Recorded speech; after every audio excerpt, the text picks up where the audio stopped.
ओम गंगातरङ्गरमणीयजटाकलापं गौरी निरन्तर विभूषित वामभागं नारायणप्रियमनङ्गमदापहारं वाराणसी कुलपतिं भज विश्वनाथं। सर्वमंगलमांगल्ये शिवे सर्वार्थसाधिके शरण्ये त्र्यंबके गौरी नारायणी नमोस्तुते। नमस्कार, स्वागत है आपका आचार्यवाणी में। मैं आचार्य डॉक्टर विक्रमादित्य आपके साथ हूँ। आज का विषय हमारा है कि मेष राशि वालों के लिए जो मई का अंतिम भाग है वो किस प्रकार का जाने वाला है, क्या कुछ ग्रहों के योग बनने वाले हैं। ऐसे में बहुत सारे ग्रहों का परिवर्तन, शुक्र और बृहस्पति का तो योग बन ही रहा है, लेकिन साथ साथ बुध भी वहाँ पदार्पण करने वाले हैं। कई सारे ग्रहों का विचित्र योग बनने वाला है। भारतीय ज्योतिष के अनुसार से देखा जाए तो मई के अंतिम दिनों का समय आपके लिए अच्छा प्रगति देने का योग बना सकता है, लेकिन मिश्रित से प्रभाव रहता दिखाई दे रहा है। कई रुके हुए कार्य गति पकड़ सकते हैं, परंतु सावधान रहना। जल्दबाजी का काम शैतान का होता है, जल्दबाजी के काम से बचने की आवश्यकता है। करियर और व्यवसाय के संबंध में बात करें तो कार्यक्षेत्र में कुछ नई जिम्मेदारियां मिलने के योग बृहस्पति के साथ शुक्र का परिवर्तन होने के साथ बन रही है। वरिष्ठ अधिकारियों के साथ सहयोग प्राप्त होने के योग बन सकते हैं, लेकिन ध्यान रखना क्रोध और अहंकार में आपके जीवन में इस वक्त नुकसान होने के योग बन सकते हैं। इच्छाधारी योग है आपकी राशि में इस वक्त। सोच समझ के कार्य करने का प्रयास करें। व्यापार में पुराने ग्राहकों से लाभ मिलने के संकेत मिलते दिखाई दे रहे हैं। घर वाले जितने आपसे प्रसन्न रहेंगे उतना बढ़िया आपके लिए रहेगा। नौकरी बदलने का विचार मन में आ रहा हो तो जल्दबाजी ना करें, थोड़ा इंतजार करने का प्रयास करें। आर्थिक और धन की स्थिति में ग्रह नक्षत्रों के दृष्टिकोण से दिखाई देता है रुका हुआ धन प्राप्त करने की संभावना बन सकती है। अचानक थोड़े खर्चे बढ़ने के योग बन सकते हैं। विशेषकर घर में और वाहन में संबंधी संबंधों में कुछ पैसे ज़्यादा खर्च हो सकते हैं। थोड़ा निवेश सोच समझ के करने का प्रयास करें। इस वक्त द्वंद्व में फंसे दिखाई दे रहे हैं, समझदार लोगों का सहयोग लेने का प्रयास करें। प्रेम और परिवार के संबंध में ग्रह चर्चा यदि करें तो शुभ चर्चाएं मांगलिक कार्य को होने की शुरुआत होने के योग बनते दिखाई दे रहे हैं। जीवन साथी जितना प्रसन्न आपका उतना बढ़िया आपके लिए संबंध इस वक्त ग्रह दिखा रहे हैं। नौतपा चल रहा है। छोटी छोटी बातों में इस बात ध्यान रखें कि भावनात्मक तौर पर उतार चढ़ाव बन सकता है। जितना घर वाले आपसे प्रेम करेंगे, प्रसन्न करेंगे, उतना अच्छा होगा। स्वास्थ्य के दृष्टिकोण से मई का अंतिम समय थोड़ा सा परेशान कर सकता है। थकान, सिर दर्द, रक्तचाप संबंधी थोड़ी समस्याएं बढ़ने के योग बन सकते हैं।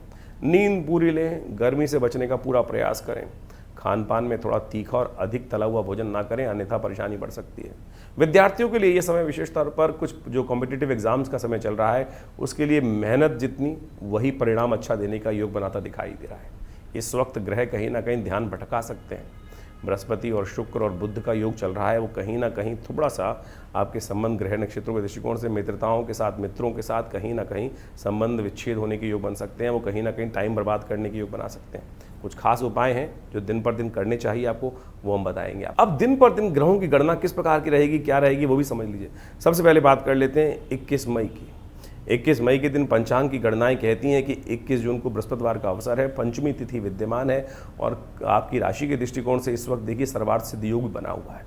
बहुत आवश्यकता हो तो कुछ नया कार्य आरंभ करना हो तो नई कुछ कार्य को दायित्व लेना हो तो करने के लिए भी दिन अच्छा बनता दिखाई दे रहा है। ग्रह गणना के अनुसार से देखें तो चंद्रमा इस दिन स्वग्रही होकर आपकी राशि के दृष्टिकोण से अच्छा योग बनाते दिखाई दे रहे हैं, लेकिन स्वास्थ्य के लिए समय थोड़ा भारी दिखाई देता है, इसलिए बहुत ज़्यादा ओवर एक्सर्शन करने से आपको बचना चाहिए। इस वक्त आपकी राशि के दृष्टिकोण से एक बड़ा सुंदर योग बना हुआ है जो आपके लिए थोड़ा शांत रह के काम करोगे, अपने घर वालों को प्रसन्न रखोगे, उनको जितना ज़्यादा प्रसन्न रखते हुए कार्य करोगे, उनके अनुसार से कार्य करोगे तो सबका सहयोग मिलेगा और किस्मत जगाने की स्थिति आपके लिए उपस्थित हो सकती है। कन्या पूजन आपकी राशि के दृष्टिकोण से सबसे श्रेष्ठ उपाय इस वक्त है, अवश्य करने का प्रयास करें। ग्रहों की कृपा से रास्ता बनेगा। गुस्सा मत ज़्यादा करना। इन दिनों बहुत जल्दी परिवर्तन की ग्रह का बहुत जल्दी कार्य करने का मन कर रहा है। धीरे धीरे रे मना धीरे सब कुछ हो, इस बात का ध्यान रखते हुए कार्य करोगे तो बहुत अच्छा रहेगा। बात कर लेते हैं 22 तारीख की। 22 तारीख का दिन पंचांग जो जता रहा है, पंचांग की गणनाएं कहती हैं शुक्रवार का अवसर, षष्ठी और सप्तमी तिथि का एक साथ योग बन रहा है और सप्तमी इस दिन क्षय हो रही है और आपकी राशि के दृष्टिकोण से ग्रह गणना भी जो कह रही है वो भी आपको समझ लेना चाहिए। आपकी राशि के दृष्टिकोण से इस वक्त जो समय चल रहा है वो धीरे धीरे प्रगति की तरफ है। बहुत ज़्यादा छटपटाने से फ़ायदा नहीं है। इस वक्त मंगल आपका पूर्ण ताकत में है और मंगल आपको शक्ति बहुत ज़बरदस्त प्रकार से देता दिखाई दे रहा है। आपकी राशि में इस वक्त ग्रह गणना जो साफ साफ दिखा रही है वो विशेष तौर पर एक बात बताती है, हाजिर जवाबी बहुत है। लेकिन बुद्ध महाराज के अस्त होने के कारण से इस वक्त जो है वो कई बार क्या होता है, ट्यूबलाइट की तरह दिमाग चलता है। मन में आ रहा है सब कुछ, पता नहीं हाजिर जवाबी होने के साथ साथ क्या होता है कि कई जगह गलत बातों में सपोर्ट मिल जाती है, गलत बातों में आगे बढ़ जाते हैं। इसलिए थोड़ा जबान दबाकर काम करने का प्रयास करें, नहीं तो कहीं ना कहीं समस्याएं उत्पन्न होने के योग भी बन सकते हैं। इस वक्त शांति से चीज़ों को समझते हुए माँ दुर्गा की नित्य प्रति उपासना करें। देखिए शुक्रवार का अवसर है, भगवती महालक्ष्मी की उपासना, भगवती दुर्गा की उपासना आपके लिए इतनी कल्याणकारी है कि ये इस वक्त जितना आप उस तरफ जाएंगे तो बहुत अच्छा रहेगा। माँ भगवती लक्ष्मी को प्रसन्न करने के लिए हो सके तो इस दिन श्री सूक्त का पाठ कर लीजिए, करवा लीजिए। ओम ह्रीं महालक्ष्मी नमः इस मंत्र का जप कर लीजिए। देखिए कल्याण का योग बनेगा। ईश्वर की कृपा से इस वक्त मेष राशि वालों के लिए कई ग्रह बहुत सुंदर योग बना रहे हैं। मंगल, बृहस्पति, शुक्र, बुध, सूर्य, एक तरह से लाइन से देखा जाए तो ये सारे ग्रह कहीं ना कहीं आपके लिए कल्याणकारी योग बनाकर बैठे हुए हैं। नई दोस्ती, ऐसा भी हो सकता है कि बहुत जगह से आपको सपोर्ट मिलने को तैयार बैठी हुई है, लेकिन आप थोड़े से इस वक्त कहीं ना कहीं जो है आलस में थोड़ा सा डिले कर रहे हैं चीज़ों को।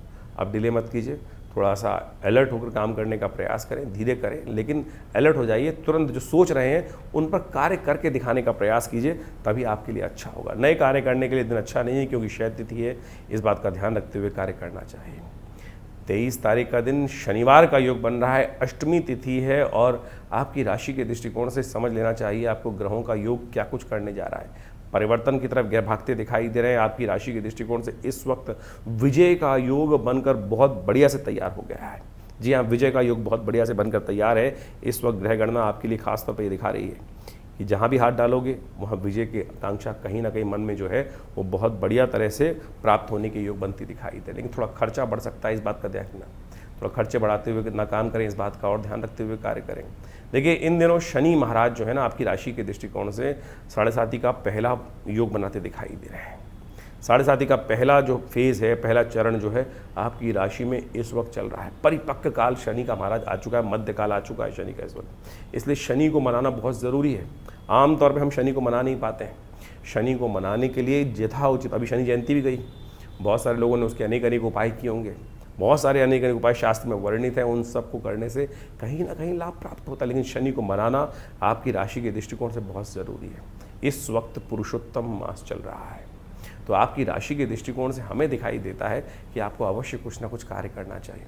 सबसे श्रेष्ठ रहेगा आपकी राशि के दृष्टिकोण से आप एक छाया पात्र में एक छाया पात्र ले लीजिए। उस छाया पात्र में थोड़ा सा तेल ले लीजिए और उस तेल में अपना थोड़ा चेहरा देखिए और उसके बाद किसी गरीब व्यक्ति को वो तेल दान कर दीजिए, कहीं रखाइए, किसी मंदिर में छोड़ाइए। ये करना आपकी राशि में इस वक्त पुरुषोत्तम मास में सबसे श्रेष्ठ रहेगा। और ध्यान रखिए, ये पुरुषोत्तम मास शनि को मनाने के लिए सबसे श्रेष्ठ माना गया है। हर कार्य हो जाता है और अनेक उपाय शास्त्र में वर्णित हैं, वो भी आप समझ लीजिए। मेष राशि वालों के लिए 24 तारीख के दिन ग्रह गणना जो दिखा रही है वो भी समझ लीजिए। रविवार का अवसर है, नौमी तिथि विद्यमान है और रवि नाम का सुंदर सुयोग बना हुआ है। और ऐसे में आपकी राशि के दृष्टिकोण से जिन भी कर्मों में, कामों में आप अपने कर्म को पूरी निष्ठा के साथ करने का प्रयास करोगे, शास्त्र कहता है, ज्योतिषी गणनाएं कह रही हैं कि उसमें विजय मिलने के चांसेस पूरे दिखाई देते हैं। यानी आपके समय का आपको सदुपयोग करते हुए कार्य करने का प्रयास करना चाहिए। इस वक्त बहुत सारे लोग ऐसे हैं जो आपका साथ देने को तैयार है, लेकिन आपकी नज़रें जो है ना वो जैसा चाहोगे वैसा प्राप्त कर सकते हो। लेकिन इस वक्त यदि टाइम बर्बाद हुआ, गलत चक्करों में लगे रहे या मन में नेगेटिव सोचते रहे तो नेगेटिव होने के योग बन जाएंगे। इस वक्त सूर्य बुध के साथ बुध आदित्य योग बनाकर इतनी सुंदर स्थिति में बैठे हुए हैं कि आपके समस्त मनोकामनाएं पूर्ण करने का योग बना रहे। रविवार का अवसर है, कोशिश ये करें भगवान सूर्य को अवश्य प्रसन्न करने का प्रयास करें, उनको अर्घ देने का प्रयास करें।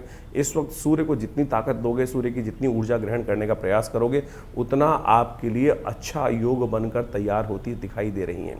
अगले दिन से यानी इसके अगले दिन 25 तारीख से नव तपा शुरू हो रहा है। सूर्य अपनी पूर्ण ताकत में रहते दिखाई दे रहे हैं और सूर्य इस वक्त आपकी राशि में बुध के साथ बैठकर इस प्रकार का योग बना रहे हैं कि मनोवांछित इच्छा पूर्ण करने के योग बना सकते हैं। इसलिए सुबह सूर्य उदय से पहले उठने का प्रयास करें। ये खास तौर पर 9 दिन जो आने वाले हैं, 25 जुलाई से लेकर 25 मई से लेकर 2 जून तक का समय जो है ये बहुत श्रेष्ठ आपके लिए जा सकता है। इस समय आप कोशिश करें नित्य प्रति भगवान सूर्य के उदय होने से पहले उठें, उनको नित्य प्रति उदित होते हुए सूर्य को जल देने का प्रयास कीजिए। देखिए ग्रह आपकी राशि के दृष्टिकोण से समय बड़ा श्रेष्ठ दिखाते दिखाई दे रहे हैं। बहुत सारे अद्भुत सहयोग आपको प्राप्त होने की स्थिति प्राप्त होती दिखाई दे रही है। इस समय का सदुपयोग अवश्य करने का प्रयास करें, कल्याण होगा। वहीं 25 तारीख का दिन ग्रह गणना के अनुसार से मेष राशि वालों के लिए कैसे ज़्यादा दिखाई दे रहा है वो भी जान लीजिए। सोमवार का अवसर है और उस दिन दशमी तिथि है। ये दशमी तिथि बहुत श्रेष्ठ योग लेकर आई है आपकी राशि के दृष्टिकोण से, जो विशेष तौर पर ग्रहों की गणना के अनुसार से आपके लिए जो योग बना रहा है वो अद्भुत विजय प्राप्ति करने का संकेत देता दिखाई दे रहा है। इस समय का पूर्ण लाभ आपको लेते हुए कार्य करने का प्रयास करना चाहिए, लेकिन ध्यान रखना स्वास्थ्य के दृष्टिकोण से ये समय काफ़ी हल्का दिखाई देता है। अननेसेसरी खर्चे बढ़ने के योग बन सकते हैं छोटी छोटी बातों में। अन्य जहाँ खर्चा हो रहा हो, जहाँ स्वास्थ्य के मामले में ओवर एग्जर्शन हो, बहुत ज़्यादा भागदौड़ी करनी पड़ रही हो, उससे बचने का प्रयास कीजिएगा।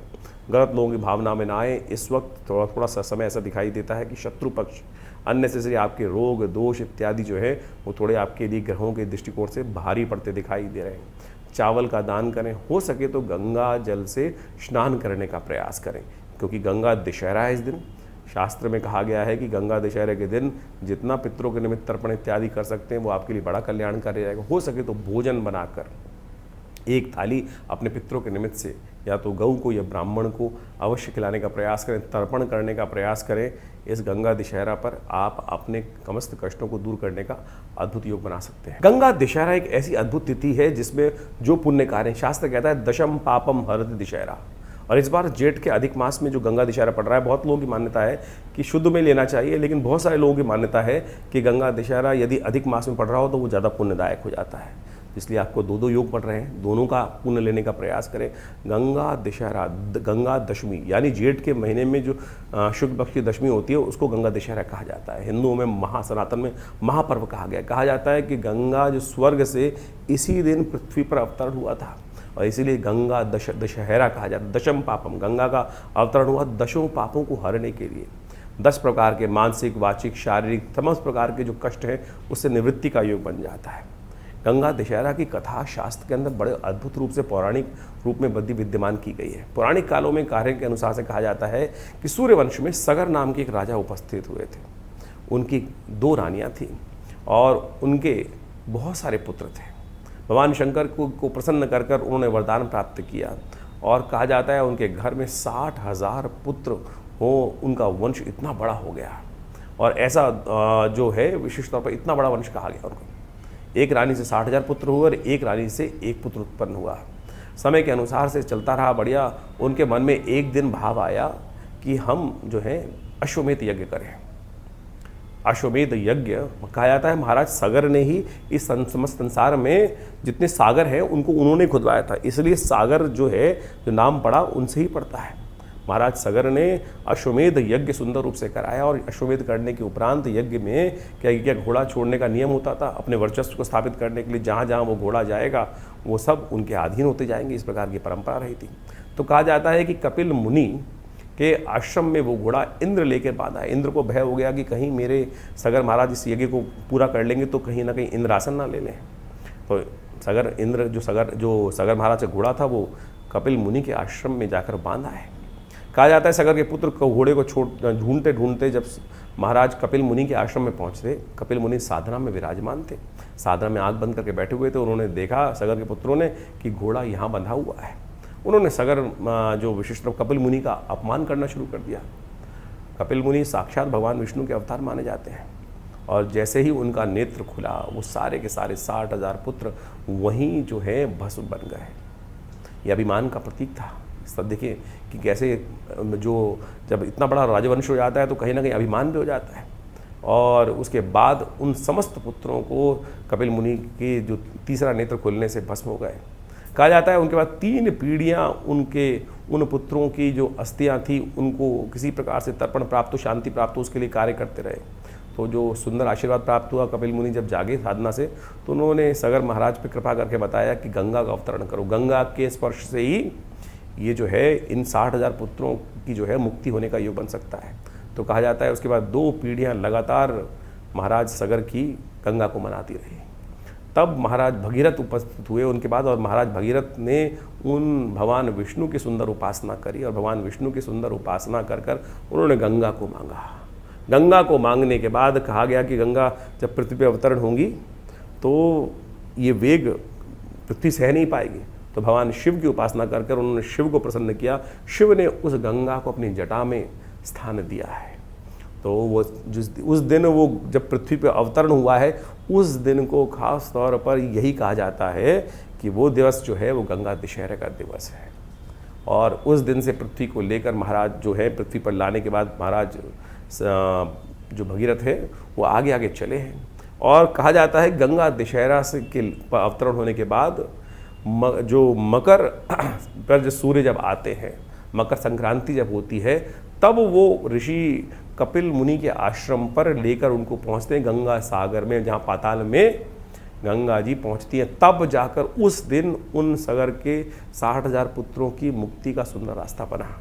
तो ये ऐसी अद्भुत दशम पापम हर, दशों पापों को हरने का सुंदर सुयोग बनता है। इस दिन गंगा जल में स्नान कर लेना चाहिए, दान पुण्य इत्यादि जब ज़्यादा से ज़्यादा करने का प्रयास करना चाहिए। पितरों की निवृत्ति के लिए इस दिन बढ़िया। देखो, एक तो पुरुषोत्तम मास चल रहा है, गंगा दशहरा, उसके बाद दशमी का योग बन गया है, जेठ मास की शुक्ल पक्ष की दशमी का, अधिक मास का शुभ योग बन रहा है। तो ऐसे में कोशिश करें अपने पितरों के निमित्त, पता नहीं कौन कौन कहाँ से तृप्त है, जो अतृप्त आत्माएं हो सकती हैं, उन सब के निमित्त तर्पण इत्यादि करने का प्रयास करें, जल छोड़ने का प्रयास करें, जो पिंडदान इत्यादि करने का प्रयास करें। गंगा जल में समर्पित भाव से हो सके तो जितना हो सके गंगा में स्नान करने का बड़ा महत्व कहा गया है।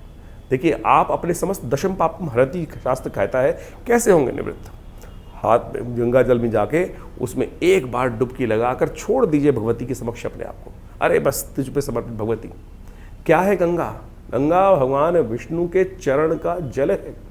कहा जाता है कि वो चरणों के से जो जब वामन अवतार के समय में भगवान विष्णु का जो चरण ब्रह्मलोक पहुंचा था, तो ऋषि ने महाराज ने, ब्रह्मा जी ने उस जल को धोकर अपने कमंडल में रख लिया था। उन चरण को धोने के बाद वही गंगा जी हैं साक्षात।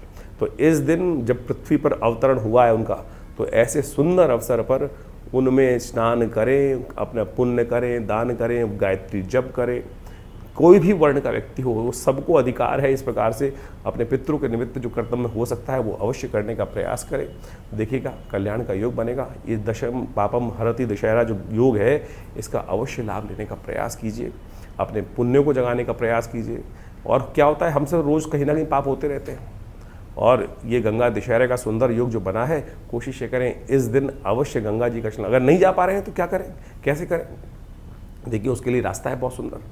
आप सबके घर में गंगा जल होगा, गंगा जल लेकर थोड़ा सा अपने पानी में मिला लीजिए और उस जल को सुंदर रूप से उसी से स्नान कर लीजिए। कुछ भ्रांति है लोगों के मनोमस्तिष्क में।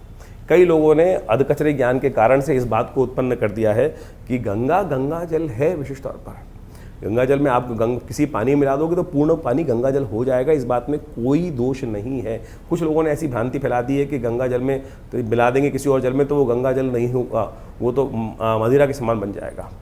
ये कहीं भी ऐसा कुछ नहीं लिखा है। कुछ लोगों ने ज़बरदस्ती भ्रांति उत्पन्न करने का प्रयास किया। हाँ, गंगा जल के संबंध में इस बात जरूर कही जाती है कि यदि किसी की अंत्येष्टि के बाद आप अस्थियां विसर्जन करने के लिए उस गंगा जल को घर में ले आते हैं, आमतौर पर लोग विसर्जन करने के बाद, वो गंगा जल नहीं रखना चाहिए घर में।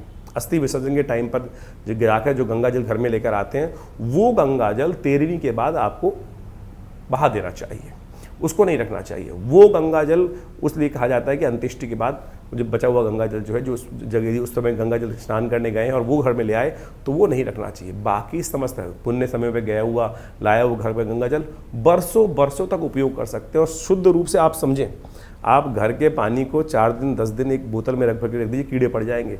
गंगा जल का ऐसा अद्भुत महात्म है, उसके अंदर ऐसा अमृत है, भगवान विष्णु के चरणारविंद से निकला हुआ वो जो जल है, जो कहा जाता है कि उसमें कभी कोई कीड़ा नहीं पड़ता। 10-10 क्या 100-100 साल तक लोग उठा के रखे होंगे, आपके बहुत 20-20 साल 30-30 साल तो आपको रखे हुए हो गए होंगे गंगा जल को अपने घर में। कभी उसमें कीड़े पड़ते देखे आपने?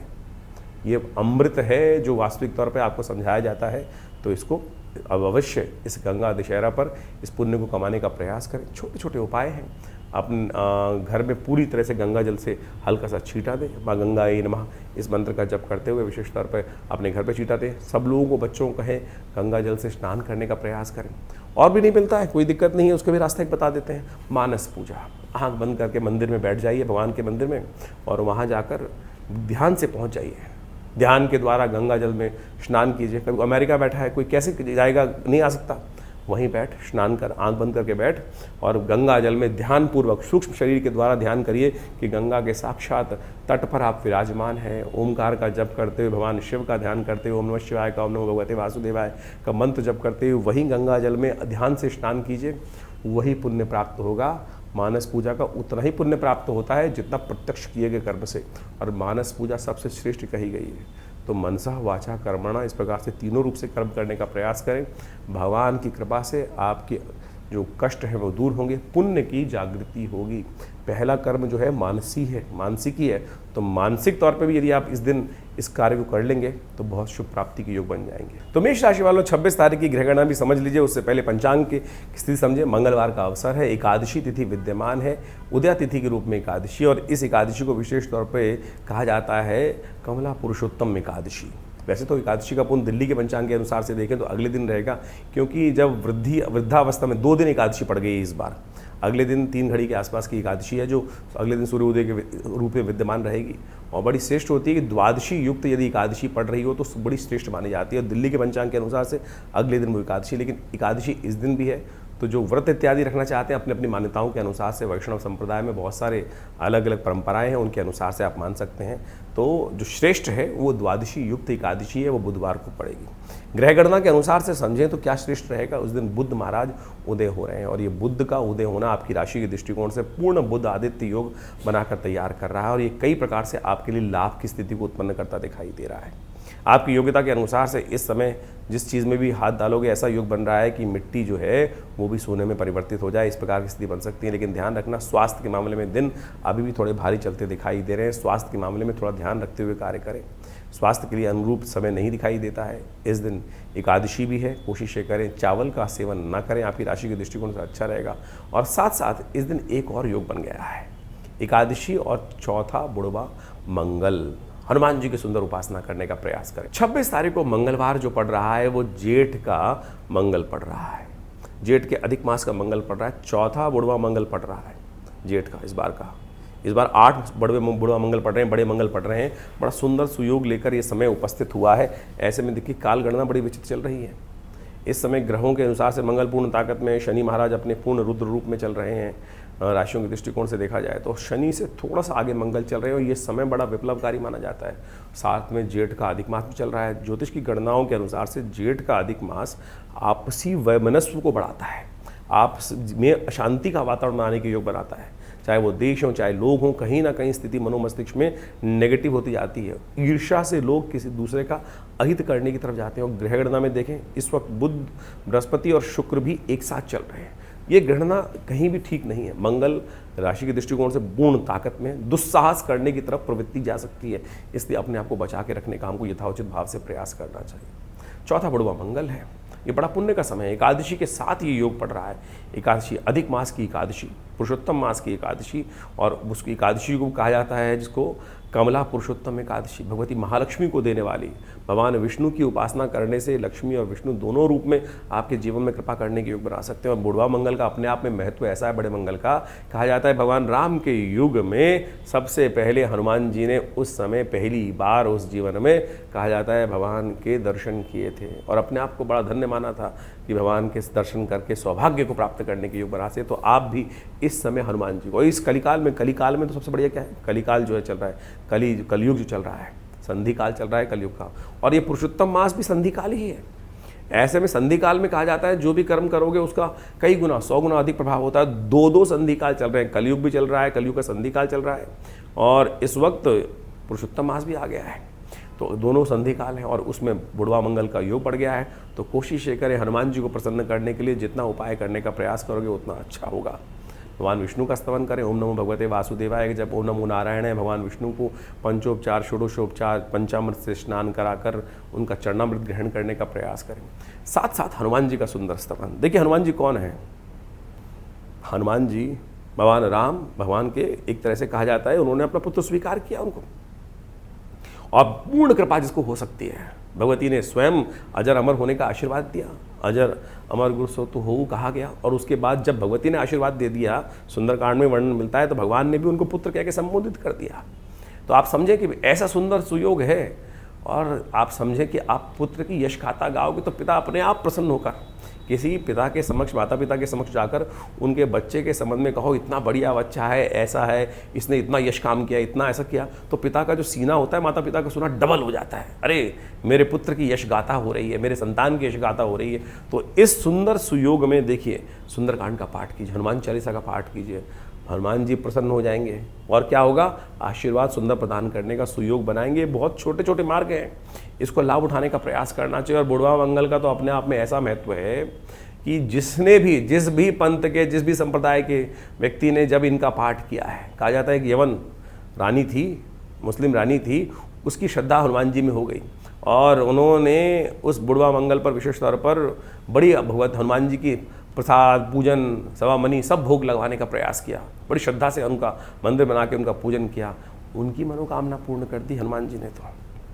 अवध के नरेश के यहाँ की ये, अवध के नवाब की ये कथा है और ये सत्य माने बहुत सुंदर रूप से है। हनुमान जी कोई भेद नहीं करते किसी के लिए भी। हनुमान जी के लिए तो ये देखिए सब पंथ हैं अलग अलग और अल्टीमेटली तो सब एक ही हैं, इसमें कोई फ़र्क ही नहीं है इस बात का। लोग कुछ मौलाना, कुछ लोग और सब लोग गंधी इत्यादि सब लोग कहीं ना कहीं जो है वो भेद करने का प्रयास करते हैं, लेकिन परमात्मा के लिए तो कोई भेद नहीं है। जो जीव है इस संसार में वो सब कल्याण का मार्ग प्रशस्त कर सकते हो। तो आप भी इस दिन सुंदर रूप से हनुमान जी का पाठ, सुंदरकांड का पाठ, हमने विवेकानंद योगाश्रम में इस दिन विशेष तौर पर सुंदरकांड का पाठ रखा है, सवामनी का भोग रखा है, हनुमान जी के नवग्रह शांति महायज्ञ का सुंदर आयोजन किया है, पुरुषोत्तम मास में भगवान विष्णु का यज्ञ रखा है। तो आप सब उसमें सम्मिलित हुए, माँ भगवान हनुमान जी की कृपा से कष्ट दूर होने के सुंदर सुयोग बन जाएंगे। और साथ साथ हमने उस दिन एक व्यवस्था करी है कि हनुमान जी का ये सुंदर धागा आप सब धारण कर सकते हैं, अवश्य अपने कष्टों को दूर करने के लिए। हनुमान जी कृपा रक्षा कवच धारण करने का प्रयास करते हैं ना, तो आप हनुमान जी का ये रक्षा कवच सुंदर रूप से जो आश्रम में प्रतिष्ठित किया गया है वो सब अपने घर में धारण करने का प्रयास। सत्य माने इस वक्त मंगल बड़े विचित्र दौर में चल रहा है। मंगल इस वक्त कहीं ना कहीं दुस्साहस करा सकता है। जिन लोगों की कुंडली में मंगल शनि के साथ बैठा हुआ है या शनि से दृष्ट है या नीच का होकर बैठा हुआ है या कहीं ना कहीं पाप ग्रहों से युक्त है, तो वो ऐसे इस समय में मंगल के अशुभ योग में चलते हुए क्या कर सकते हैं, दुस्साहस कर सकते हैं और कहीं ना कहीं दुस्साहस भारी पड़ सकता है। इस वक्त नव तपा चल रहा है और ऐसे में अग्निकांड का भयंकर योग है, वो कहीं ना कहीं दुर्घटना करा सकता है और जिनकी 7.5 ढैया चल रही है उनको तो खासतौर पे सावधान रहना चाहिए। तो ये हनुमान जी का सिद्ध धागा धारण कर कर आप तमाम प्रकार से इससे रक्षा प्राप्त करने का सुंदर सुयोग बना सकते हैं। तो अवश्य हनुमान जी का सिद्ध रक्षा धागा धारण करने का प्रयास कीजिए और उससे आपके बहुत से कष्ट दूर होने के अद्भुत योग बन जाएंगे कि जो शुद्ध रूप से आप कार्य करेंगे कल्याण होगा। आप भी आइए विवेकानंद योगाश्रम में इस कार्यक्रम में, जो इस पूरे के पूरे जो मंगल पड़ेंगे इस जेठ के महीने में, करीब 4 मंगल और रह जाएंगे, उनमें भी होगा, सुंदर रूप से चल रहा है। और सब लोग आकर यहाँ भगवान हनुमान जी की जो विवेकानंद योगाश्रम में सिद्ध मनोकामना सिद्धि मंदिर में हनुमान जी की सिद्ध मूर्ति है, जिसको आचार्य केशव देव जी ने स्वयं अपने हाथों से प्रतिष्ठित किया, तो आप आइए उनके दर्शन कर कर उनका लाभ लीजिए, चोला चढ़ाइए, हनुमान की भगवान की कृपा से आपके कष्ट दूर हो। मेष राशि वालों, 27 तारीख का दिन ग्रह गणना के अनुसार से बहुत विशेष योग लेकर आता दिखाई दे रहा है। उस दिन बुधवार का अवसर है, एकादशी तिथि थोड़ी देर के लिए विद्यमान रहेगी और कमला पुरुषोत्तम एकादशी का सुंदर सुयोग बना हुआ है, द्वादशी युक्त एकादशी है। इस दिन ग्रहों का परिवर्तन भी होने का योग बन रहा है, आपकी राशि में कीर्ति योग बनकर तैयार होगा, लेकिन दिन थोड़ा हल्का जाता दिखाई दे रहा है। स्वास्थ्य के मामले में जो भी कार्य करें थोड़ा सावधानी के साथ करने का प्रयास करें, अननेसेसरी के भार सिर पर न लेने का प्रयास करें। बहुत ज़्यादा एग्जर्शन कहीं ना कहीं स्वास्थ्य के मामले में थोड़ा दिक्कत होने के योग बन सकते हैं, इसलिए हो सके तो इस दिन चावल का दान करने का प्रयास करें। भगवान विष्णु का पूजन करते हुए, स्वास्थ्य के लिए ध्यान करते हुए, देखिए बुधवार के दिन एकादशी का सुंदर सुयोग बन रहा है। क्या करें, भगवान विष्णु के मंदिर में जाकर थोड़ा सा उनको पंचामृत अर्पित करने का प्रयास करें। भगवान की कृपा से क्या होगा कि अनिष्टों को दूर करने के लिए उनका चरणामृत ग्रहण करेंगे तो एक शास्त्र मंत्र बोला जाता है, अकाल मृत्युहरणम सर्वव्याधि विनाशनम विष्णु पादोत्कम पित्वा पुनर्जन्म न विद्यते। तो इसको ग्रहण कर लेने से आपके जीवन के बहुत से कष्ट दूर हो जाएंगे और जो ग्रह आपका थोड़ा हल्का है उसको ठीक करने का सुंदर सुयोग बन जाएगा। तो अवश्य इस दिन भगवान का चरणामृत उनको पूजन करके ग्रहण करने का प्रयास करें और एकादशी का सुंदर व्रत करने का प्रयास करें। हनुमान जी की कृपा से, भगवान की कृपा से आपके समस्त, कोई और व्रत रखो ना रखो, कम से कम एकादशी का व्रत शास्त्र के दृष्टिकोण से आपको अवश्य रखने का प्रयास करना चाहिए। इस कलिकाल में एकादशी का व्रत, भगवान विष्णु का व्रत समस्त अनिष्टों को दूर करने वाला माना जाता है। 28 तारीख का दिन बृहस्पतिवार की ग्रह गणना के अनुसार से योग बन रहा है, द्वादशी तिथि इस दिन विद्यमान है और सुंदर प्रदोष का, गुरु प्रदोष का योग बनता दिखाई दे रहा है। ग्रह गणना के अनुसार से आपके ग्रह पॉजिटिव हो रहे हैं, बुध अब जाग चुके हैं और बुध के जागृत होने से आपकी राशि के दृष्टिकोण से एक नया परिवर्तन लाभ के योग में, देखिए गजकेसरी योग बना हुआ है आपकी राशि में, बृहस्पति से जो है पूर्ण दृष्टि प्राप्त कर बहुत सारा आपकी राशि में ऐसा योग बन रहा है कि आपको पूर्व ज्ञान होता दिखाई दे रहा है। इस समय दाव लगाने के लिए समय अपनी बुद्धि के अनुसार चलने की, दूसरे की बात ना माने, अपनी बात मानकर कार्य करने, अपने मन की बात सुनते हुए कार्य करने की ज़रूरत है, तो आपके लिए बड़ा श्रेष्ठ योग बनता दिखाई दे रहा है।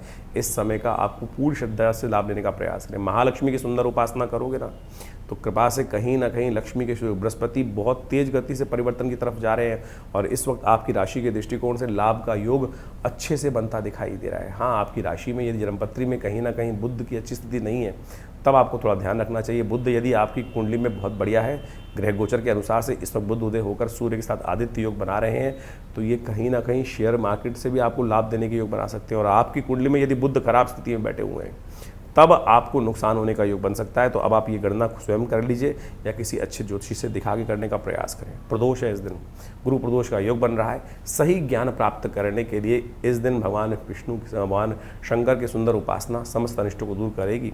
हो सके तो दूध से शाम के समय भगवती का, भगवान शंकर का, भगवती का दोनों का अभिषेक करने का प्रयास करें। शाम के समय प्रदोष काल में इस कार्य को करने से अनिष्ट दूर होने के योग बनेंगे। 29 तारीख का दिवस शुक्रवार का अवसर त्रयोदशी तिथि उदया तिथि के रूप में विद्यमान है और ग्रह नक्षत्रों के दृष्टिकोण से यदि मेष राशि वालों के लिए देखा जाए तो अद्भुत योग बन रहा है। एक त्रय ग्रह योग बन के तैयार हो रहा है आपकी राशि में। 3 परम शुभ ग्रह एक साथ युति बना रहे हैं। परम शुभ ग्रह बृहस्पति उच्चाभिलाषी ग्रह चल रहे हैं, बुध अपने घर में जा रहे हैं, शुक्र के साथ योग बना रहे हैं। तो 3 बड़े शुभ ग्रह आपके पराक्रम भाव में बैठकर आपकी राशि के दृष्टिकोण से एक अद्भुत योग बनाकर तैयार कर रहे हैं। इस वक्त इस समय का पूर्ण लाभ आपको लेने का प्रयास करना चाहिए, चाहे पर्सनल लाइफ हो, चाहे किसी भी तरह से और योग बन रहा हो। गजकेसरी योग वैसे बना हुआ है आपकी राशि के दृष्टिकोण से और बृहस्पति के साथ 2 परम शुभ ग्रह इस वक्त विद्यमान होकर आपकी राशि में बहुत सुंदर स्थिति उत्पन्न करते दिखाई दे रहे हैं। कहीं ना कहीं बुद्धि से नए रास्ते प्राप्त होते हैं, रिलेशनशिप में नई जान आती दिखाई दे रही है। मंगल भी बहुत शुभ होकर आपकी राशि में बैठे हुए हैं। बस 7.5 का एक नेगेटिव प्रभाव चल रहा है, वो कहीं ना कहीं इस वक्त शनि ही आपके केवल फेवर में नहीं चलते दिखाई दे रहे हैं। बस उनको मनाने का आपको यथोचित भाव से प्रयास करना चाहिए। एक काम करें, इस दिन विशेष तौर पर थोड़ा हरी दाल लेकर, जो साबुत मूंग होती है उसको लेकर किसी पक्षी को डालने का प्रयास कर लीजिए। आपकी राशि के दृष्टिकोण से बहुत शुभ योग बनेगा। और किसी को भी हित करने का प्रयास न। आमतौर पे क्या होता है, कई बार चलते चलते हम ऐसे ही पत्थर मार देते हैं, किसी जीव को लग जाता है। कोई भी ऐसा कार्य ना करना है इस वक्त, किसी को भी तंग करने का प्रयास मत करना, नहीं तो ग्रह शुभ देने की जगह अशुभ करने का योग बना लेंगे। इस वक्त इतना ध्यान रख के कार्य करने का प्रयास करें। ग्रह बहुत अच्छे चल रहे हैं और आपकी राशि के दृष्टिकोण से कहीं ना कहीं लक्ष्मी कृपा प्राप्ति के योग पूरी तरह से बनते दिखाई दे रहे हैं। दाव लगाने का सुंदर स्थिति आपकी राशि में उत्पन्न होती दिखाई दे रही है। 30 तारीख शनिवार का अवसर, चतुर्दशी तिथि विद्यमान है और साथ साथ सत्य व्रत भी इसी दिन किया जाएगा। बहुत सारे लोग मन में शंका होती सत्यव्रत कब करें, तो तमाम राशि वाले समझ सकते हैं कि इस दिन सत्यव्रत करने का योग। मेष राशि वालों के लिए ग्रह गणना कैसी है, थोड़ा बंधन युक्त ग्रह दिन चलता दिखाई दे रहा है। मनोमस्तिष्क में खुलकर काम करने से थोड़ी दिक्कत आती दिखाई दे, द्वंद्व कहीं ना कहीं उत्पन्न होता दिखाई दे रहा है। कारण है उसका कि आपकी राशि के दृष्टिकोण से कहीं ना कहीं महंगा खर्चा अधिक बढ़ने की स्थिति बनती दिखाई दे रही है। चीज़ों को आप जो है ऐसे ही जाते दिखाई दे रहे हैं।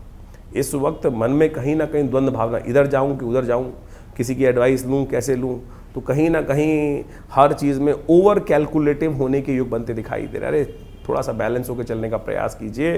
कहीं ना कहीं जो है बहुत सारे पाप पुण्य के बीच में कहीं ना कहीं फंसते दिखाई दे रहे हैं। इस वक्त मन थोड़ा परेशान कर चलता दिखाई दे रहा है, मन को साधने की ज़रूरत है। और शनि की 7.5 जो चल रही है वो कहीं ना कहीं थोड़ा सा अनिष्टकारी योग बनाती दिखाई दे रही है। सत्यनारायण भगवान से बढ़िया कोई उपाय हो नहीं सकता है। इस दिन कोशिश करें भगवान सत्यनारायण की सुंदर उपासना करने का प्रयास करें। हो सके तो पीपल के पेड़ के पास जाकर एक काला धागा, इस प्रकार का काला धागा लीजिए। ये काला धागा ले जाकर इस वक्त एक काला धागा ले जाकर पीपल के चारों तरफ बांध दीजिए। आपकी राशि के दृष्टिकोण से बड़ा श्रेष्ठ उपाय रहेगा। और उसको बांध कर थोड़ा सा काले तिल वहाँ डाल दीजिए, दीपक तिल के तेल का दीपक वहाँ प्रज्वलित कर दीजिए। और साथ साथ कहा जाता है शनिवार के दिन तो अवश्य पीपल का पेड़ के आगे पूजन करने का प्रयास करना चाहिए। बाई चांस सत्यव्रत भी है और हो सके तो भगवान विष्णु की सत्यव्रत की पूजा कथा सुनने का प्रयास करें। भगवान की कृपा से आपकी जो साढ़े साथी का अनिष्ट प्रभाव चल रहा है वो भी कहीं ना कहीं रक्षा देने के सुंदर सुयोग बनाएगा आपकी राशि के दृष्टिकोण से।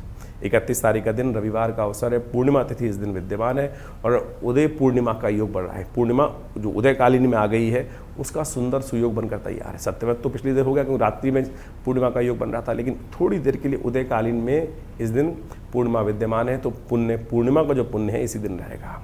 पुरुषोत्तम मास में विशेष तौर पर ध्यान देने की जरूरत है। ग्रह गणना समझ लीजिए पहले क्या है। इस वक्त ग्रह गणना आपकी राशि के दृष्टिकोण से मेष राशि वालों के लिए देखी जाए तो थोड़ा दिन हल्का दिखाई देता है।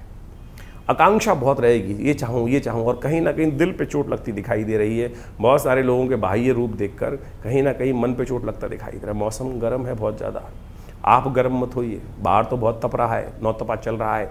कहीं ना कहीं आपके मनोमस्तिष्क में इस वक्त जो अंदर ही अंदर है वो टेम्परेचर अननेसेसरी बढ़ता दिखाई दे रहा है। रोष कहीं ना कहीं बढ़ता दिखाई दे रहा है। जो पर्सनल लाइफ चल रही है वो कहीं ना कहीं छोटी छोटी बातों से रिपल्सिव हो रही है, दुख दे के योग बनाती दिखाई, चाहे वो दोस्त हो, चाहे वो मित्र हो, चाहे वो परिवार के जन हो, वो कहीं ना कहीं उनकी छोटी छोटी बात अंदर तक हर्ट करती दिखाई दे रही है। ऐसा योग बनता दिखाई दे रहा है। चंद्रमा पूर्ण है आपकी राशि के दृष्टिकोण से, इस वक्त थोड़ा सा उपाय करने का प्रयास करें। सूर्य भगवान को चंद्रमा दूध युक्त अर्घ देने का प्रयास कीजिए, ये बड़ा शिष्ट रहेगा। और ध्यान रखिए पुरुषोत्तम मास की जो पूर्णिमा आती है, ये जेठ की जो पूर्णिमा है पुरुषोत्तम मास की पूर्णिमा है जो 31 तारीख को पड़ रही है, इस समय में एक कार्य विशेष करना चाहिए। कहा जाता है पुरुषोत्तम मास अपने पितरों की तर्पण के लिए, पुत्रों के ऋण से निवृत्त होने के लिए सबसे श्रेष्ठ माना जाता है। वैसे तो कहा जाता है पूरे के पूरे 30 दिन तक अवश्य अपने पितरों के निमित्त तर्पण इत्यादि करना चाहिए, यज्ञ इत्यादि करना चाहिए, क्योंकि ये काल जो है यज्ञ के लिए, कथा के लिए, तर्पण के लिए ही, पितरों के निमित्त करण करने के लिए सबसे श्रेष्ठ माना गया है। तो इस समय में हो सके तो जितना तीर्थाटन करें, हो सके तो जितना अपने पितरों के निमित्त तर्पण इत्यादि करें, तो ये पूर्णिमा के दिन अवश्य ब्राह्मण भोजन कराएं, गऊ के निमित्त ग्रास निकालें। ये समस्त कार्य जो हो सकते हैं वो अवश्य गायत्री का कम से कम 108 बार जप कर लीजिए, और हो सके तो गऊ ग्रास अवश्य निकालने का प्रयास कीजिए। यदि आप कहीं विदेश में रहते हैं, बहुत सारी ऐसी जगहों शहरों में रहते हैं, आपके पास व्यवस्था नहीं है, तो विवेकानंद योगाश्रम में इन समस्त कार्यों के लिए पूर्ण व्यवस्था है। आप अपने पितरों के निमित्त अब कैसे लगाएं कि पितृ, कई बार समझता है लोगों को क्या होता है कि कई बार ये कष्ट हो जाता है कि हम जान नहीं पा रहे हमारे पितृ तृप्त हैं कि नहीं है। चाहे पितृ तृप्त हों, चाहे आपको लगे चाहे ना लगे, एक बात है, पहले तो ये मान लीजिए अवश्य 3 पीढ़ी तक हर व्यक्ति को अपने पितरों के निमित्त तर्पण, भोजन दान, गऊ के निमित्त कुछ निवृत्त कार्य अवश्य करने चाहिए, जो शास्त्र में वर्णित ये अवश्य है।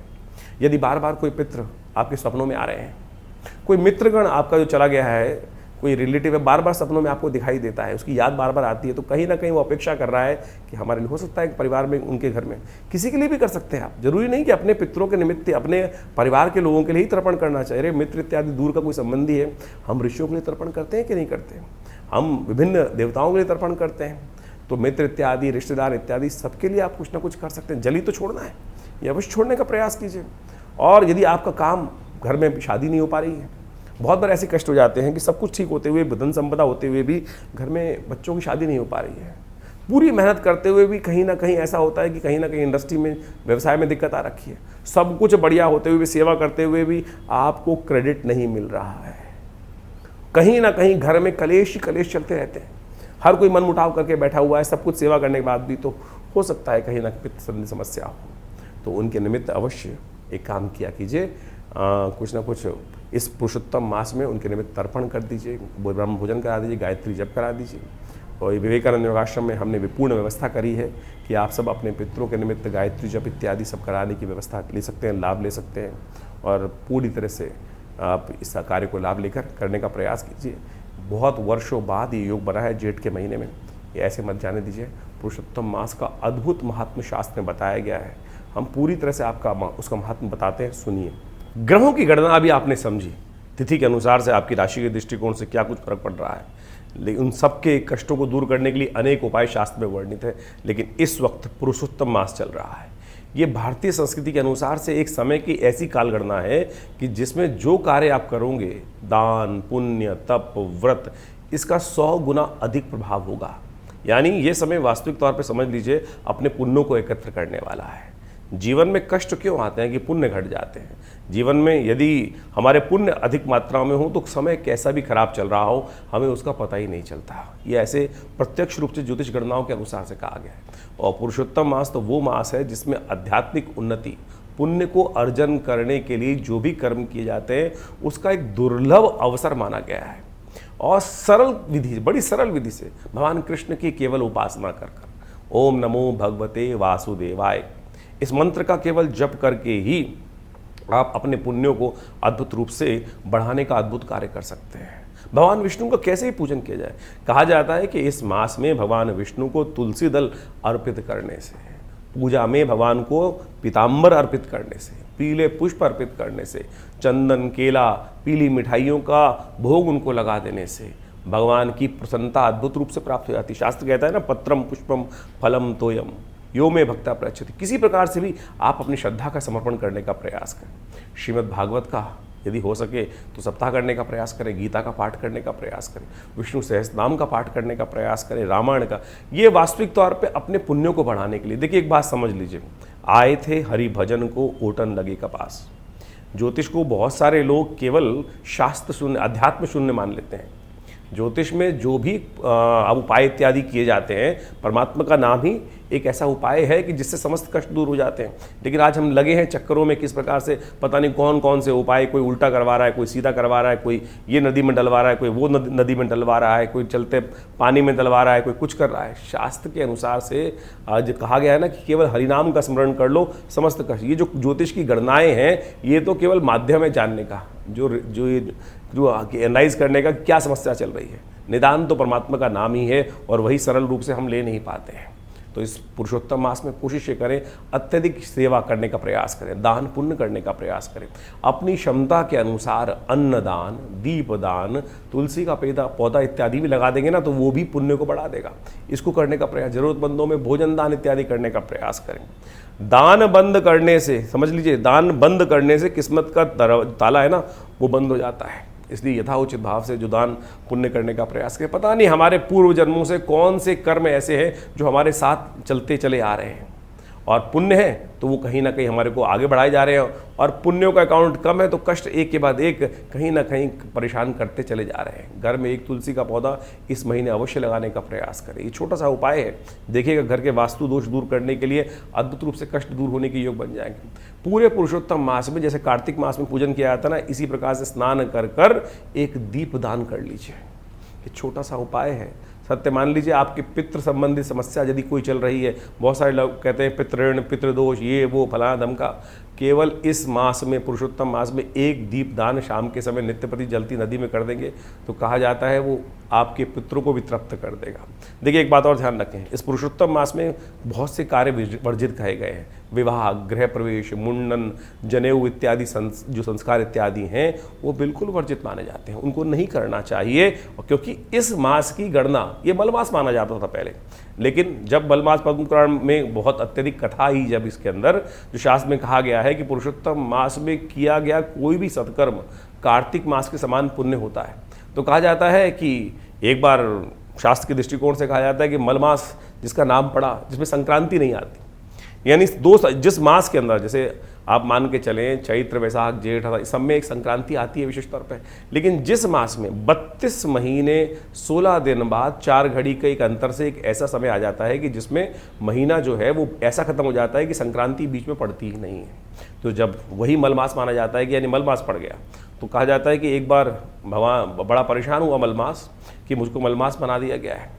तो भगवान कृष्ण के समक्ष, भगवान विष्णु के समक्ष पहुँचे मलमास कि महाराज, इस पूरे संसार में मुझे परित्यक्त कर दिया गया है, मुझे मल के रूप में जाना जाता है, अधिक मास के रूप में जाना जाता है। तब भगवान ने प्रसन्न होकर, भगवान तो बड़े करुणा निधान है, उन्होंने पुरुषोत्तम मास पे, इस मलमास पे कृपा करी और अपना नाम दे दिया और कहा इस मंथ मास में जो भी कोई हरिनाम का स्मरण करेगा, हरिनाम का संकीर्तन करेगा, उसके समस्त दोष दूर हो जाएंगे। ग्रह गणना तो आपने समझ ली, ये पुरुषोत्तम मास भी ग्रह गणना एक तरफ, परमात्मा का नाम एक तरफ। यदि परमात्मा का नाम स्मरण करके आप जो भी कार्य करेंगे तो आप सत्य माने कल्याण का सुमार्ग आपके जीवन में बन जाएगा। इसलिए शास्त्र के दृष्टिकोण से जो भी हो सके, और इस बार तो जेठ के महीने में ये मलमास पड़ा है, अधिक मास पड़ा है, पुरुषोत्तम मास पड़ा है, तो क्या करें, परमात्मा का स्मरण करने का प्रयास करें। और हम इस विशेष अवसर पर जितने भी मंगल पढ़ रहे हैं, हमने जेठ के इस महीने में विशेष तौर पर बड़ा मंगल माने जाते हैं। हमने विवेकानंद योगाश्रम में उन समस्त कष्टों को दूर करने के लिए विशेष कार्यक्रम रखे हैं। देखिए, एक बात माने भारतीय संस्कृति के अनुसार से हमारे ऋषि मुनियों के अद्भुत शोध है देवता की उपासना करना। उनमें भी इस कलिकाल में कहा जाता है कि भगवान हनुमान जी की सुंदर उपासना ऐसी है जो तत्क्षण फल देने वाली है। तत्क्षण, जी हाँ, 2 उपासनाएं बताई गई हैं शास्त्र के दृष्टिकोण से। एक तो पितरों के निमित्त अवश्य जो कार्य करते हैं, एक तो आपके पितृ बड़े हितैषी होते हैं। और ऐसा मत मान लीजिए, बहुत सारे लोग तथाकथित तौर पे ऐसा समझ लेते हैं कि पितृ किसी की मृत्यु हो गई तो वो समय खत्म, उसको कुछ कार्य नहीं है। अरे कहीं नहीं जाते, 3 पीढ़ी तक वो आपके पास ही रहते हैं, सब कार्य देखते हैं, अपेक्षा करते हैं कि ये कोई हमारे लिए करते हैं कि नहीं करते कार्य। और सत्य माने ऐसी एक नहीं अद्भुत घटनाएं हैं जिसके माध्यम से ऐसा पता चलता है कि पितरों ने उन व्यक्ति के जीवन को तार दिया, कष्ट समस्त हर लिए।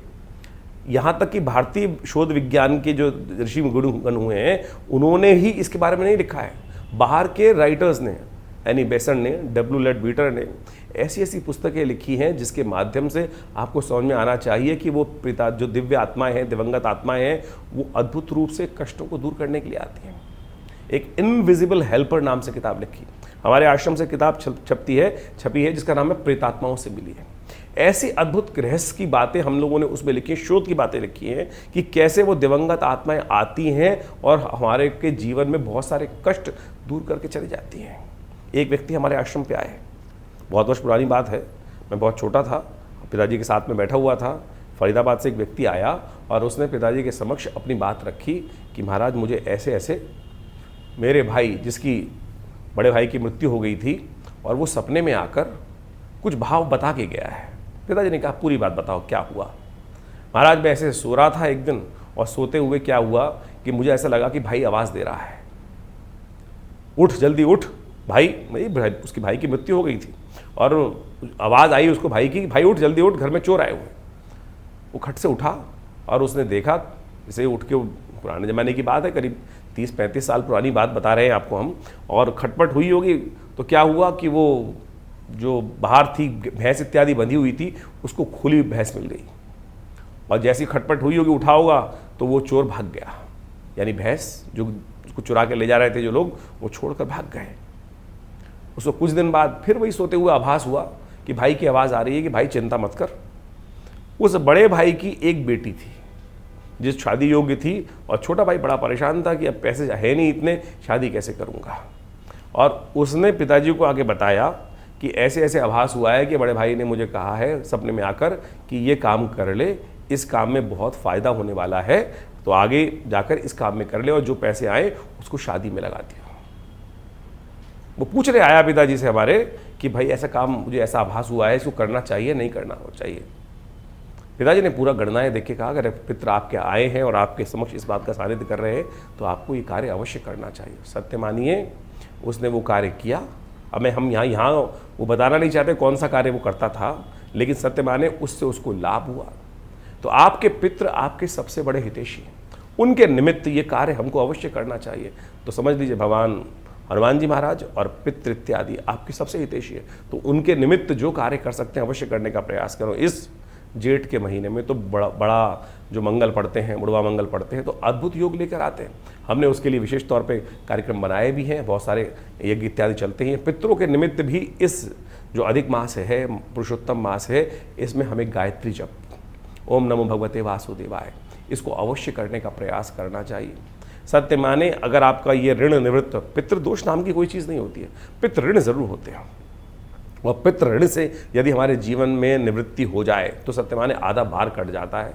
और साथ साथ हनुमान जी का स्तवन यदि हम कर लें तो आपके बहुत सारे कष्टों को दूर करने का सुंदर सुयोग बन सकता है। तो इस जो करीब करीब 2.5 साल बाद ये पुरुषोत्तम मास आया है, साथ में जेठ के महीने में आया, वर्षों बाद ऐसा योग बना है, तो इसको जाने मत दीजिए। जितना हो सकता है पुण्य कार्य करने का प्रयास करें। सत्य मानिए आगे आने वाली ग्रह गणना जो दिखाई दे रही है इस वक्त, बृहस्पति और शुक्र का जिस प्रकार का योग बना हुआ है, वो कहीं ना कहीं आप हर व्यक्ति के मन में द्वंद्व उत्पन्न करता दिखाई दे रहा है। और इस वक्त स्थितियां ऐसी हैं कि मनोमस्तिष्क 2 बार भागों में बटे हुए हैं, और अभी 1 तारीख के बाद से तो बृहस्पति महाराज उच्च के होने जा रहे हैं, महत्वपूर्ण परिवर्तन लाने का योग बना रहे हैं। ग्रह अपना शुभ और अशुभ फल बनाते हैं, योग बनाते हैं। लाभ और हानि उनको होती है जिनके पुण्य कम ज़्यादा होते हैं। तो इसलिए अपने यथाउचित भाव से पुण्यों को बढ़ाने का प्रयास करें। यदि ग्रह थोड़े हल्के भी होंगे ना, तब भी वो समय आपको पार करके ले जाएगा। और ग्रह बहुत अच्छे चल रहे हो और किसी व्यक्ति के पास पुण्य ही ना हो तो फिर क्या मिलेगा उसको। तो इसलिए ये न कि न प्रकारेण संसार में अपने पुण्यों को हमें बढ़ाने का प्रयास करना चाहिए। बहुत सारे लोग तथाकथित तौर पर आपके बरू मस्तिष्क में कुछ प्रश्न चिन्ह डाल देंगे, कटाक्ष उपस्थित करने का प्रयास करेंगे, सदमार्ग पर चलने को रोकेंगे, तो उन भ्रांतियों में ना फंसें। इस संसार में, तुलसी संसार में भांत भांत के लोग, पुण्य होगा तो अच्छे लोगों के साथ जुड़ जाओगे, और नहीं तो इस संसार में हर शाख पे ऐसे बदमाश बैठे हैं जो आपके लिए कहीं ना कहीं गड्ढे खोद के तैयार कर रहे हैं। और जब वक्त खराब आता है तो व्यक्ति उस पर फंस जाता है। और वक्त सही हो तो आप समझे, तुलसी बाबा ने जिस प्रकार से रामायण में कहा है ना, बिन हरि कृपा मिल ही नहीं संता। हरि कृपा कब होती है? जब हमारे पुण्य जागते हैं। तो इसलिए इस समय में आप कोशिश ये करें, पुण्य जगाने का प्रयास करें, ज्योतिष को इसी प्रकार समझने का प्रयास करें। नहीं तो फिर दुकान है, नग बेचने की दुकान ज्योतिष नहीं होनी चाहिए। मंत्र जप आप स्वयं करें। हम समस्त चीज़ें आपके समक्ष बड़े खुलकर बताने का प्रयास करते हैं, शास्त्र विधि के अनुसार से बताने का प्रयास करते हैं। इस ज्योतिष को पौराणिक मत के अनुसार से ही समझें। समस्त ज्योतिष के निदान, पंचांग, ये सब जितनी भी चीज़ें हैं वो पुराणों के साथ, अध्यात्म के साथ, भारतीय वेद विज्ञान के साथ जुड़ी हुई हैं। तो इसी प्रकार से वो समझने का प्रयास करें। आज हर दूसरा आदमी ज्योतिष के साथ जुड़कर अनेक अनेक प्रकार से अपने अपने कहीं बहुत अनेक कितने उपाय कोई करा रहा है। कोई वास्तु ठीक कराने में लगा हुआ है, कोई कुछ ठीक कराने में लगा हुआ है। हम वास्तु की बात भी इस बात करना हम चाहते हैं, इस बारे में बताना चाहते हैं कि लोग आज आते हैं और 5-5 लाख, 2-2 लाख, 4-4 लाख की चीज़ों को बताकर और पता नहीं कैसे कैसे वास्तु को ठीक करने का प्रयास करते हैं। भारतीय संस्कृति में गृह प्रवेश जब करते हैं तो सबसे पूजन जब करते हैं, सबसे गृह आरंभ करते हैं, तो सबसे पहले वास्तु शांति कर दी जाती है। वास्तु शांति हो गई और उसके बाद फिर वास्तु दोष कैसे रह सकता है? अगर किसी विद्वान ब्राह्मण ने, पंडित जी ने आपके घर में वास्तु गृह आरंभ करते वक्त वास्तु शांति करा दी और उसके बाद आपने गृह प्रवेश के टाइम पर भी वास्तु को स्थिर कर लिया, फिर कैसे आपके जीवन में, आपके घर में कोई इस प्रकार के दोष हो सकते हैं? इसलिए इन भ्रांतियों से हटें। और बहुत सारे लोग 3 पैर के मेंढक, 4 पैर के मेंढक और पता नहीं क्या क्या कौन कौन सी चीज़ें घर में लगा के ला देते हैं। हमने तो ऐसा देखा है कि बहुत सारे, जो इतना बड़ा आदमी उतना ज़्यादा लोगों को उसको बनाने के लिए बहुत सारे जो है शातिर लोग कहीं ना कहीं घूमते रहते हैं। एक व्यक्ति मेरे आश्रम पे आए बहुत साल पहले, मुझे याद है, पता वो, मैंने बोला क्या करते हो? ये हवन में आए थे, रविवार के सुबह हवन में। बोले जब हम वास्तु दोष ठीक करते हैं लोगों का। मैंने क्या करते हो? कुछ वीडियो दिखाए उन्होंने, पता नहीं छत पे जाकर कौन सा एंटीना लगा रहे थे, कोई कुछ और लगा रहा था, कोई कुछ और लगा रहा था, लोहे की किस किस प्रकार की चीज़ें। ये सब की सब चीज़ें जो हैं आपको कहीं ना कहीं भ्रांति में डालती हैं ज्योतिष के दृष्टिकोण से। तो वास्तु शांति करनी है तो गृह आरंभ के टाइम पे ठीक कर लो, घर में वास्तु पूजा करा लो, आपके ग्रह अपने आप ठीक होंगे। कभी कभी अपने घर में पूजा पाठ, यज्ञ इत्यादि करवाया कीजिए। नवग्रह शांति अपने जन्मदिन पे करा लो। आप जन्मदिन की पार्टी पे लोगों को बुला लेते हैं, उनमें से कई लोग ऐसे होते हैं कि जो बहुत आपसे पार्टी को देखकर बड़ी मन ईर्ष्या करते हैं, कुछ देके तो नहीं जाते, आपको नज़र जरूर लगा जाते हैं। और नज़र जब लग जाती है घर के अंदर तो सत्य माने फिर वो कितना ही पुण्य कर लो, कैसे कर लो, वो नज़र नहीं हटती है। हमने उसके लिए एक रास्ता निकाला। आप सत्य माने ये ज़बरदस्त चीज़ है। ये जो काला धागा है ना, ये काला धागा नज़र को दूर करने के लिए भगवान बटुक भैरव जी के मंत्र से सिद्ध करके जो धारण कर लेता है ना, छोटे बच्चे से देखिए नज़र कितनी ज़बरदस्त कार्य करती है। छोटा बच्चा सबसे ज़्यादा जो जितना सुंदर होगा, कोमल होगा, उस पर ज़्यादा नज़र लगेगी। छोटा बच्चा आमतौर पे देखा होगा कि रोए जा रहा है, रोए जा रहा है, रोए जा रहा है, और किसी बाहर व्यक्ति घूम घाम के आया, कैसे आया है, कोई आ गया घर के अंदर और उसने कहा अरे बड़ा सुंदर बच्चा है, बस लग गई नज़र, दूध पिए ना। छोटा सा टोटका है, मिट्टी उठाकर, हल्की सी पैर की मिट्टी उठाकर उस बच्चे के ऊपर से वार के फेंक दो, बच्चे की नज़र दूर हो जाएगी, बच्चा शांत हो जाएगा, सो जाएगा। प्रत्यक्ष रूप से एक नहीं हज़ारों बार हमने इस बात प्रयोग को करके देखा। ये काला धागा उसी श्रृंखला में आता है। कहा जाता है कि इसको भैरव जी के मंत्र से सिद्ध कर कर यदि आप धारण कर लें तो आपकी नज़र अद्भुत रूप से दूर होने की योग बन जाएगी। इसी प्रकार से मोरपंख भी बड़ी ज़बरदस्त चीज़ है। भगवान कृष्ण धारण करते हैं ना अपने सिर पर, नज़र लगती थी सबसे ज़्यादा, कुछ सुंदर थी। नज़र कब लगती है? जब सामने वाला एकाग्र चित्त भाव से कहता है आह क्या चीज़ है, कितना सुंदर है, बस समझ लीजिए नज़र लगने का योग बन गया। लेकिन शास्त्र के दृष्टिकोण से इसको भी समझाया गया है कि नज़र हर एक की नहीं लगती। किसकी नज़र नेगेटिव होती है? जिसने गलत प्रकार का भोजन किया हो, किसी भी प्रकार से गलत प्रकार का भोजन इत्यादि करने वाले व्यक्ति के साथ में बहुत सारी चीज़ें हैं, उस संबंध में यहाँ पर बताना ठीक नहीं रहेगा। शास्त्र के दृष्टिकोण से उन सब बातों को बताया गया है। वैसे एक बात मान लीजिए, किसी व्यक्ति ने कभी विष्ठा खाई हो, बाल्यकाल में बहुत सारे बच्चे गलती से विष्ठा खा लेते हैं, मलमूत्र अपना ही खा लिया, खा जाता है। शास्त्र के दृष्टिकोण से जिस व्यक्ति ने की नज़र किसकी खराब लगती है, किसी व्यक्ति ने बाल्यकाल में अपनी विष्ठा खा ली हो तो उस व्यक्ति की नज़र हमेशा लगेगी। इस बात का ध्यान रखना शास्त्र के दृष्टिकोण से। ये शास्त्र में, जो तंत्र शास्त्र के अंदर अनेक इस प्रकार की बातें बताई गई हैं और एक्सपीरियंस के द्वारा इस बात को ठीक किया जा सकता है कि कैसे हम पत्थर मारने वाले को नहीं रोक सकते हैं, हम लेकिन अपनी रक्षा कवच बना सकते हैं। तो एक काला धागा ही एक छोटी सी चीज़ है जिसको आप बांध लेंगे तो सत्य माने आपकी नज़र जो है वो नहीं लगेगी। तो इस प्रकार से बहुत छोटी छोटी चीज़ें हमने शास्त्र के दृष्टिकोण से बताई हैं, तो आप उन सब को समझें, करें, कृपा प्राप्त होगी। भगवान की कृपा से आपकी हमेशा रक्षा होगी। और विवेकानंद योगाश्रम में तो हमने बहुत सारे मंत्रों पर शोध किया, मंत्र विज्ञान के द्वारा बहुत सारे कार्य किए। नित्य प्रति 8 घंटे करीब यज्ञ होता है आश्रम पर, और आप सब लोग विभिन्न कार्यक्रमों में उस यज्ञ में आके बैठ सकते हैं। और इस पुरुषोत्तम मास में हम पितृ शांति के निमित्त पूरे 1 महीने तक पितरों से निवृत्ति, जो कष्ट पितृण से निवृत्ति के लिए गायत्री का एक विशेष यज्ञ रख रहे हैं। आप अपने पितरों के निमित्त गायत्री के उस यज्ञ में भाग ले सकते हैं, अपने नाम से करा सकते हैं। पूरी व्यवस्थाओं को जानने के लिए आप फ़ोन पे संपर्क साध सकते हैं। दिल्ली में विवेकानंद योगाश्रम बड़ा अद्भुत प्रकार से कार्य कर रहा है।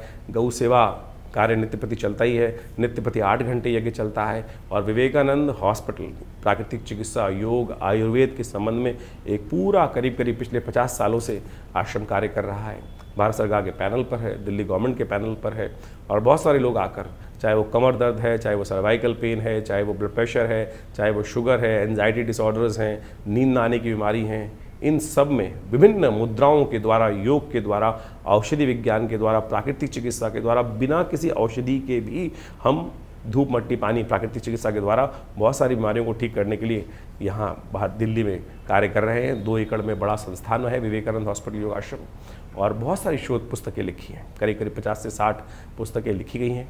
इन सब कार्यों को लगातार लोगों के समक्ष रख रहे हैं। आप भी आइए, जुड़िए हमारे साथ। विभिन्न कार्यक्रम जो समय समय पर होते हैं, हम आपके साथ, उनके साथ आश्रम में आकर जुड़ सकते हैं। भगवती कृपा, और सबसे बड़ी कृपा, सबसे बड़ी चीज़ जो है, माँ भगवती का अद्भुत दिव्य श्री विग्रह विद्यमान है विवेकानंद योगाश्रम में, जो 500 साल पुराना है। जी हाँ, 500 साल पुराना दिव्य श्री विग्रह, जो मुल्तान से, पाकिस्तान में मुल्तान से एक व्यक्ति लेकर आया। और आज हमारा सौभाग्य है कि इतना दिव्य श्री विग्रह भगवती का हमारे विवेकानंद योगाश्रम में आचार्य केशव देव जी के द्वारा आज से करीब 65 साल पहले प्रतिष्ठित किया गया। तो आप भी आइए, उनके दर्शन कीजिए। 500 साल पुराने भगवती के श्री विग्रह के, दिव्य श्री विग्रह के, तो उनकी कृपा से हजारों लोगों ने अपनी मनोकामना पूर्ण करी है। आप भी उनके सानिध्य में बैठकर यज्ञ इत्यादि करें।